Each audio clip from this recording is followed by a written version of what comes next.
Kami tidak minta tinggi-tinggi seperti komisaris Pertamina, tidak Pak. Gaji kami saat ini itu bisa jadi kayak uang jajan Rafathar 3 hari.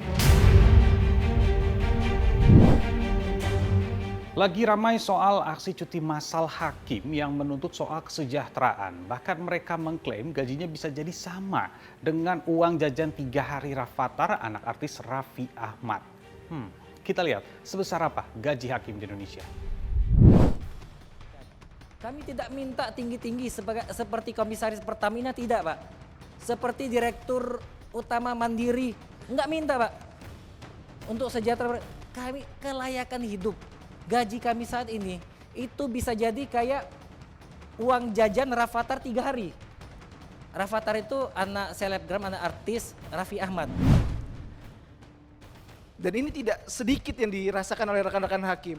Tidak sedikit yang harus berpisah, akhirnya bercerai dengan pasangannya karena persoalan ekonomi ini. Kami hanya meminta besaran kenaikan 142%. Tidak ada setengahnya dari 300% kenaikan gaji pegawai Kementerian Keuangan. Gaji hakim tingkat pertama itu lebih rendah gajinya dari sekretaris pengadilan yang mengelola keuangan selaku supporting unit dan panitera pengadilan sebagai sekretarisnya para hakim. Yang ini sebetulnya yang menjadi persoalan yang sangat polemik bagi adik-adik muda ini. Itu tadi beberapa curhatan hakim saat bertemu dengan anggota DPR RI. Sekarang kita bahas berapa sebenarnya gaji hakim. Berdasarkan peraturan pemerintah nomor 94 tahun 2012, besaran gaji hakim di Indonesia berdasarkan golongan 3 besarnya Rp2.064.100 sampai Rp4.294.100.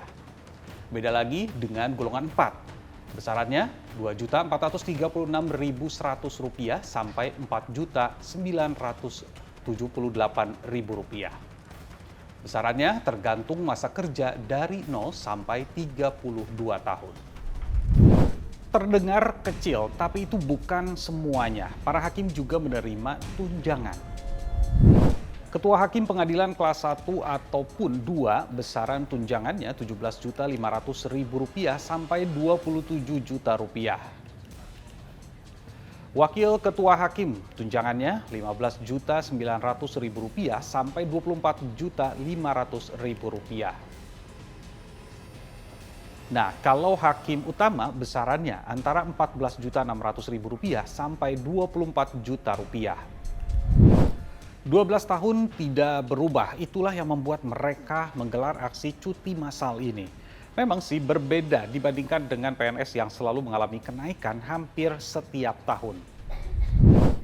Kalau pegawai negeri sipil setiap tahunnya hampir pasti naik. Besarannya sejak 2009 sampai 2024 kenaikannya dari mulai 5% sampai 15% setiap tahunnya. Hanya pernah 2 tahun, 2016 hingga 2018 yang tidak mengalami kenaikan. Secara besaran untuk gaji pokok memang tidak terlalu jauh antara PNS dan hakim. Memang layakkah hakim menuntut ini? Saya setuju bahwa pendapatan hakim sekarang ini belum layak gitu. Saya setuju itu sepenuhnya, ya. Tetapi yang saya tidak setuju adalah cara memperjuangkannya gitu. Ya, memang belum layak ya. Bahkan umpamanya kalau di luar negeri ambil contoh tetangga kita Singapura atau Malaysia, kalau jangan digantikan sama Singapura lah. Singapura lebih bagus. Dengan Malaysia lah umpamanya ya. Dengan Malaysia saja itu jaminan kesejahteraannya masih kalah gitu. Menurut saya ini bukan cara mogok itu bukan cara yang terhormat gitu kalau menurut saya.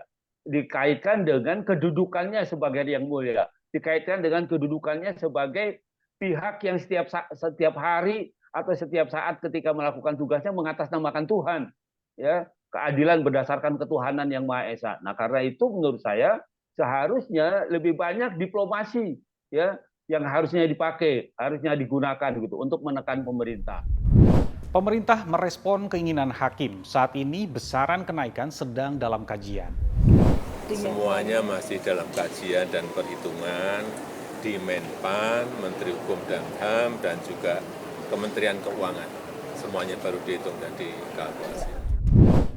termasuk Presiden terpilih Prabowo Subianto yang sudah merespon keinginan hakim.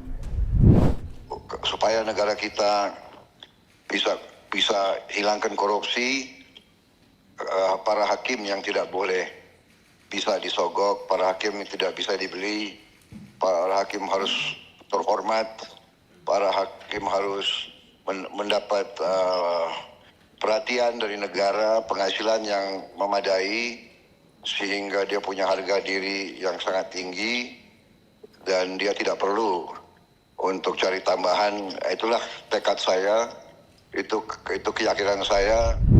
Tapi ada juga yang menjadi sorotan, yaitu pekerjaan hakim di beberapa daerah khususnya kota besar yang terlalu banyak menangani kasus setiap harinya.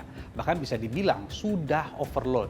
Nah, ini juga yang harus menjadi pertimbangan pemerintah dalam menaikkan gaji kepada para hakim.